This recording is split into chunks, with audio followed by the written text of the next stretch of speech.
Alors, on peut aborder les marchés fonciers comme un ensemble de transactions foncières marchandes. Donc, ces transactions marchandes sont par exemple les achats-ventes, les locations ou le métayage.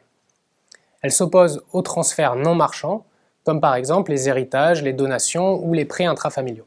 Dans ces exemples, la distinction entre le marchand et le non marchand est assez intuitive, mais pour bien comprendre et bien caractériser ces transactions, et différencier le marchand du non-marchand, il faut monter un petit peu en généralité.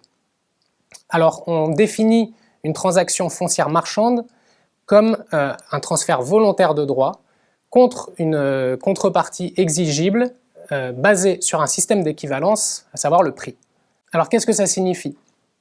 D'abord, cette définition, elle insiste sur le fait qu'une transaction marchande, c'est d'abord un transfert de droit sur la terre. Effectivement, ce n'est pas la terre elle-même qui est transférée, mais bien un ensemble de droits sur la terre. Ces droits peuvent être l'ensemble du faisceau de droits ou une partie seulement. Donc si vous voulez caractériser, essayer d'identifier ces transactions marchandes, il va falloir que vous vous intéressiez à l'identification de tous les droits qui sont transférés et essayer de voir aussi dans quelle durée. Est-ce que c'est des transferts temporaires de droits? Est-ce que c'est un transfert permanent?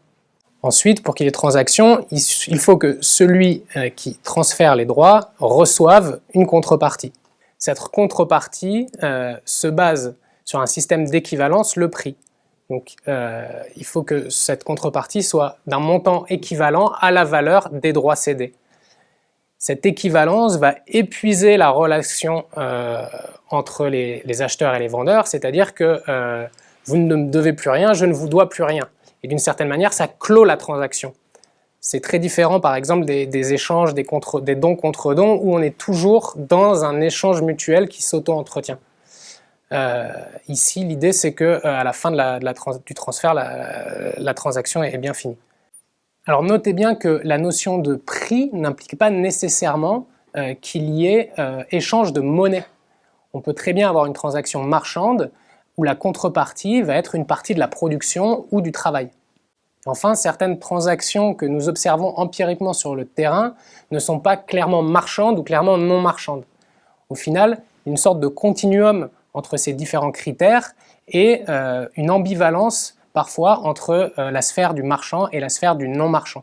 En particulier, une transaction marchande n'implique pas qu'il n'y ait pas de relation interpersonnelle entre les acheteurs, les vendeurs, les cédants ou les preneurs. Ça peut s'intégrer à l'intérieur de ces relations interpersonnelles et être encastré dans des relations sociales importantes.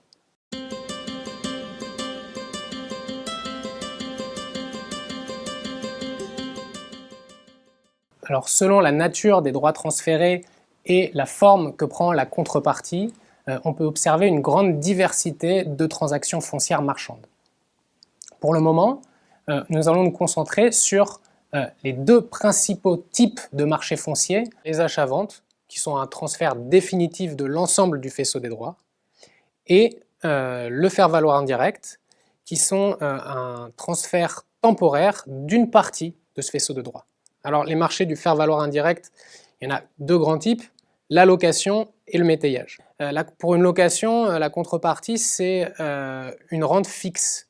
C'est un loyer en quelque sorte qui est identique, quelle que soit la production sur la parcelle, et peut être payé avant ou après les récoltes.